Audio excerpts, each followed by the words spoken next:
आता वळूयात आणखीन एका आंतरराष्ट्रीय आणि महत्त्वाच्या घडामोडीकडे। अफगाणिस्तानमधील पक्तिका या प्रांतामध्ये बर्मल जिल्ह्यावर पाकिस्तानने एअर स्ट्राईक केलाय। पाकिस्तानने केलेल्या या हवाई हल्ल्यामुळे अफगाणिस्तानमध्ये किमान 15 जणांचा मृत्यू झालाय। अफगाण अधिकाऱ्यांनी दिलेल्या माहितीनुसार मृतांचा आकडा वाढण्याची शक्यता आहे। खामा प्रेसच्या रिपोर्टनुसार 24 डिसेंबरच्या रात्री झालेल्या या हवाई हल्ल्यांमध्ये लमनसह 7 गावांना लक्ष्य करण्यात आलं। एकाच कुटुंबातील 5 सदस्यांचा मृत्यू झालाय। पाकिस्तानी लढाऊ विमानांच्या बॉम्ब हल्ल्यात बारमालमधील मुर्ग बाजार गाव पूर्णपणे उद्ध्वस्त झाले। अफगाण मीडियाच्या म्हणण्यानुसार या हवाई हल्ल्यामध्ये मोठ्या संख्येने लोकांना आपला जीव गमवावा लागलाय, तर मोठ्या प्रमाणात विध्वंस सुद्धा झालाय। या हवाई हल्ल्यानंतर या भागातील तणाव आणखीन वाढलाय। या हल्ल्यानंतर आता अफगाणिस्तानने सुद्धा प्रत्युत्तर देणार असल्याचा इशारा दिलाय। जोरदार हवाई हल्ले हे पाकिस्तानकडून करण्यात आलेले आहेत आणि या हल्ल्यात आतापर्यंत 15 जणांचा मृत्यू झालेला आहे। या संदर्भात आपण बोलणार आहोत। माजी लेफ्टनंट कर्नल सतीश ढगे हे आता सध्या आपल्या सोबत आहेत। सतीश सर, स्वागत आहे एनडीटीव्ही मराठीमध्ये। काय नेमकं असं कारण आहे की पाकिस्तानने इतक्या मोठ्या प्रमाणात हल्ले करावेत आणि पाकिस्तानची एवढी हिंमत वाढण्यामागचं प्रमुख काय कारण? मुळात त्याला वेगवेगळी कारणं त्या ठिकाणी आहेत आणि पाकिस्तान जो आहे तो पुरता जेरीस आलेला आहे, परेशान झालेला आहे आणि त्याचाच एक मी म्हणेल की एक परिणाम म्हणून अशा प्रकारचे हल्ले तो करते। थोडीशी पार्श्वभूमी आपल्याला यासाठी समजून घ्यावी लागेल। मुळात पाकिस्तानच्या सर्वच बाजूने जी आहे आतापर्यंत पाकिस्ताननं त्याची स्टेट पॉलिसी टेररिझमला सपोर्ट करण्याची जी आहे, याला जो सपोर्ट केला होता त्याचा एक प्रकारे जो आहे रिफ्लेक्शन त्यांना जे आहे आता त्या एक प्रकारे जे आहे त्याला त्याचा एक प्रकारे परिणाम भोगावा लागतोय असं जर आपण म्हटलं तर ते चुकीचं ठरू नये। आपल्याला जसं माहित आहे की पाकिस्ताननं मागच्या 70 वर्षांमध्ये भारताविरुद्ध वेगवेगळ्या प्रकारच्या लढाया केल्या, तो त्या जिंकला नाही आणि म्हणून भारताला जेरीस आणण्यासाठी त्यानं टेररिझम, दहशतवादाच्या माध्यमातून भारताचे तुकडे तुकडे करण्याचं धोरण त्या ठिकाणी अवलंबलं होतं आणि म्हणूनच पाकिस्ताननं ऑफिशियली टेररिस्ट ऑर्गनायझेशनला, मुख्यतः इस्लामिक टेररिस्ट ऑर्गनायझेशनला सपोर्ट केला होता।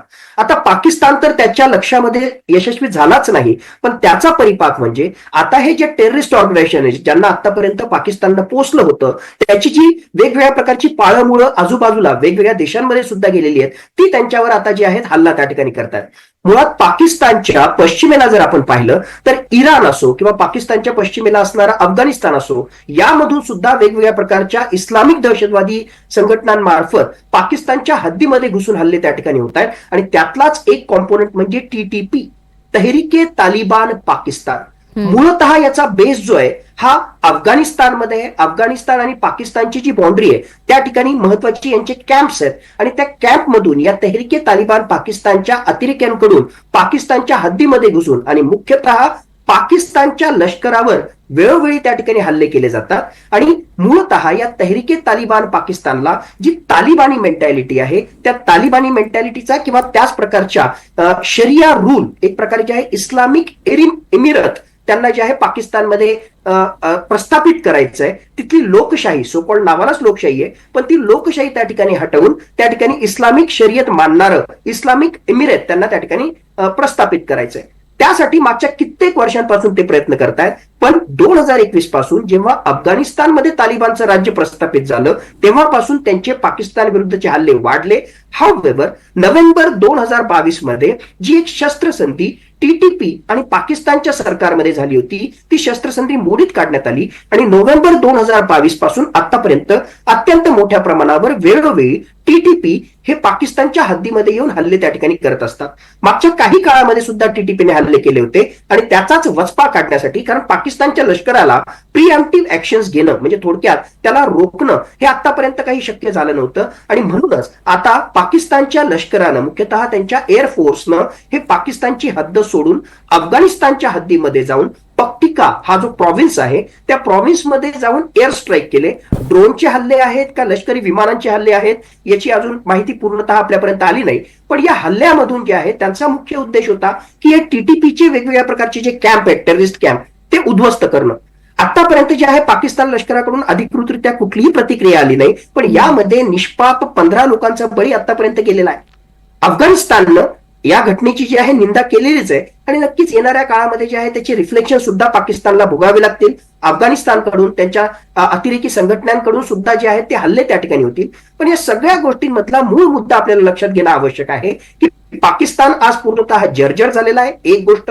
दुसरी गोष्ट, पाकिस्ताननं आतापर्यंत दहशतवादी सापाला जे दूध पाजलं होतं, तोच साप, तोच नाग आता पाकिस्तानवर उलटतोय. हे सगळ्या जगाने, मुख्यतः असे देश जे दहशतवादाला अप्रत्यक्षपणे पाठिंबा देतात, त्यांनी जे आहे पाहणं अत्यंत महत्वाचं आहे. अगदी सतीश सर, तुम्ही उल्लेख केला त्याप्रमाणे आपण पाहतोय की सध्या पाकिस्तानची अवस्था इतकी भयंकर आहे, म्हणजे स्वतःचेच खाण्याचे वांदे आणि त्यात अशा स्वरूपाचे हल्ले करणं, आणि त्यात तुम्ही केलेला जो उल्लेख होता अर्थातच तो सुद्धा तितकाच महत्वाचा होता की ज्या पद्धतीनं हे हल्ले होत आहेत, ज्या पद्धतीनं अतिरेकी कारवाया, या संदर्भात बोलणं खरं तर पाकिस्तानला नैतिकतेला धरून राहणार नाही, कारण स्वतःच त्यांनी अशा अनेक दहशतवादी संघटनांना पोचलेलं आहे, त्यांना पाठीशी घालण्याचं काम वारंवार केलेलं आहे. मात्र पाकिस्तानला ज्या पद्धतीचा जो पाठिंबा मिळतो, कधी कधी चीनचा सगळ्यात मोठा असतो तर अमेरिकेचा सुद्धा असतो, या पाठबळाच्या जोरावरती सुद्धा पाकिस्ताननं आतापर्यंत अनेकदा उड्या घेतलेल्या आहेत. आता सध्या अशा पद्धतीची उडी घेताना किंवा अफगाणिस्तानवर थेट हल्ला करत असताना कोणाचं पाठबळ पाकिस्तानला असू शकतं, आणि दुसरीकडे अफगाण सुद्धा आता असं म्हणते की आम्ही सुद्धा याला तशाच पद्धतीचं उत्तर देऊ. नेमका कशा स्वरूपाचा हे तिढा जो आहे तो येत्या काळात आणखीन वाढू शकतो? पाकिस्तानचा आज घडीला आका हा फक्त आणि फक्त एकच राष्ट्र आहे, आणि ते म्हणजे चीन. अमेरिकेची आतापर्यंत रणनीती राहिलेली आहे की गरज सरो आणि वैद्य मरो. त्या प्रकारे जे आहे 2000 पासून ते काही काळापर्यंत ज्यावेळेस दहशतवादाचा बिमोड करण्यासाठी अमेरिकेला पाकिस्तानची गरज वाटली, त्यावेळेस मोठ्या प्रमाणावर शस्त्रास्त्र पुरवठा त्यांनी दिला, आर्थिक मदत त्या ठिकाणी केली. परंतु आता जे आहे एक प्रकारे अमेरिकेनं पाकिस्तानकडून त्यांचा हात आखडता घेतलेला आहे. ऑन द कॉन्ट्ररी, मागच्या काही दिवसांपूर्वीच काही प्रकारची बंधनं सुद्धा जी आहे पाकिस्तानवर टाकलेली, आपल्याला अमेरिकेकडून टाकलेली आपल्याला स्पष्टपणे दिसतात. आज घडीला पाकिस्तानचा आका एकच आहे, आणि तो म्हणजे चीन. चीन अत्यंत मोठ्या प्रमाणावर जे आहे पाकिस्तानला वेगवेगळ्या प्रकारची शस्त्रास्त्र त्या ठिकाणी प्रदान करतोय, मिसाईल्स प्रदान करतोय, ड्रोन्स प्रदान करतोय, आणि भविष्यामध्ये अशा प्रकारे पाकिस्तानला सामरिकदृष्ट्या मजबूत करून त्याला एकच उद्दिष्ट हासिल करायचं आहे की भारताचा जो उदय होतोय तो उदय थोपवण्यासाठी जर पाकिस्तानच्या म्हणजे भारताच्या पश्चिमेला असणाऱ्या पाकिस्तानद्वारेच जर भारताचा काही अंशी बंदोबस्त करता आला तर चीनला जो आहे त्याचा उदय आणखीन फास्ट रीतीनं, एक प्रकारे त्याचं इमर्जन्स जागतिक पटलावर जे आहे फास्ट पटीनं त्या ठिकाणी जलद गतीनं त्या ठिकाणी करता येईल, हा त्याचा उद्देश आहे. आणि म्हणून तो पाकिस्तानला पूर्णतः त्या ठिकाणी सपोर्ट करतोय. असं जरी असलं तरी पाकिस्तानचा हा त्यांनी दिलेला सपोर्ट, त्यांनी दिलेली ही सगळी शस्त्रास्त्र ही खरोखरच पाकिस्तानमध्ये जे आहे पॉलिटिकल स्टेबिलिटी नाहीच आहे. नावाला फक्त ते डेमोक्रेटिक राष्ट्र आहे, त्या ठिकाणी त्यांचं लष्कर हे खऱ्या अर्थानं सामर्थ्यशाली आहे. आणि मागच्या काही काळामध्ये पाहिलं की लष्करावर सुद्धा जे आहेत हल्ले झालेले आहेत, लष्कर सुद्धा त्या ठिकाणचं डळमळीत झालेलं आहे. आणि मग अशा प्रकारच्या अस्थिरतेच्या परिस्थितीमध्ये तिथले जे इस्लामिक एक्स्ट्रीमिस्ट ऑर्गनायझेशन्स आहेत, तिथले जे टेररिस्ट ऑर्गनायझेशन्स आहेत, ते खऱ्या अर्थानं जे आहे आसपासच्या राष्ट्रांना आणि जगाला खऱ्या अर्थानं मोठा धोका होतात. कारण त्यांच्या हातामध्ये जर ही सगळी शस्त्रास्त्र, त्यांच्या हातामध्ये जर ही लेटेस्ट टेक्नॉलॉजी त्या ठिकाणी पडली तर ते आसपासच्या देशांसाठी तर प्रॉब्लेम करतीलच करतील, पण या एक्स्ट्रीमिक टेररिस्ट ऑर्गनायझेशन संपूर्ण जगाच्या सिक्युरिटीला धोका निर्माण करू शकतील. आणि म्हणूनच संपूर्ण जगानं या गोष्टीला फक्त अफगाणिस्तान आणि पाकिस्तान किंवा पाकिस्तान आणि भारत, पाकिस्तान आणि इराण यांच्या बॉर्डर एरियामध्ये असणारा संघर्ष इथपर्यंत न पाहता संपूर्ण जगाच्या सुरक्षिततेला नवीन निर्माण होणारा खतरा या दृष्टीनं पाहावं. आणि म्हणून या सापाची नांगी किंवा या विंचूची नांगी वेळेवरच जर ठेचली नाही तर याचे परिणाम जे संपूर्ण जगाला भोगावे लागतील, हे सगळ्या जगाने लक्षात घेणं आवश्यक आहे. अगदी सतीश सर, आता अफगाणिस्तानची भूमिका सुद्धा तितकीच महत्वाची असणार आहे, कारण झालेल्या हल्ल्यानंतर आता अफगाणिस्तान नेमकं काय पाऊल उचलतं हे पाहणंही महत्वाचं ठरेल. आणि अफगाणिस्तानच्या पाठीशी आतापर्यंत कोण कोण आहेत, ज्याचा फायदा कदाचित अफगाणिस्तानला होईल, याबद्दल थोडंसं सांगाल? येस, तिथे जे आहेत हक्कानी हे सध्या इंटिरियर मिनिस्टर आहेत, म्हणजे तिथले गृहमंत्री त्या ठिकाणी आहेत. आणि बघा, म्हणजे ती आयरनी की काही दिवसांपूर्वीच पाकिस्तानचे स्पेशल रिप्रेझेंटेटिव्ह अफगाणिस्तानमध्ये गेले, बायलॅटरल ट्रेड टॉक एक प्रकार जे आहे कशा प्रकारे पाकिस्तान आणि अफगाणिस्तानमध्ये द्विपक्षीय व्यापार वाढवता येईल यासंबंधी ते चर्चा करत होते. हक्कानींचे काका जे त्यांच्यावर हल्ला झाला आणि ते त्या ठिकाणी त्यांचा मृत्यू झाला, त्याचं सांत्वन करण्यासाठी सुद्धा हे स्पेशल रिप्रेझेंटेटिव्ह गेले होते. आणि काही तासामध्येच एका बाजूला पाकिस्तान अफगाणिस्तानशी चर्चा करण्याच्या त्या ठिकाणी बाता करतोय आणि दुसऱ्या बाजूला अशा प्रकारचे एअर स्ट्राईक करतोय.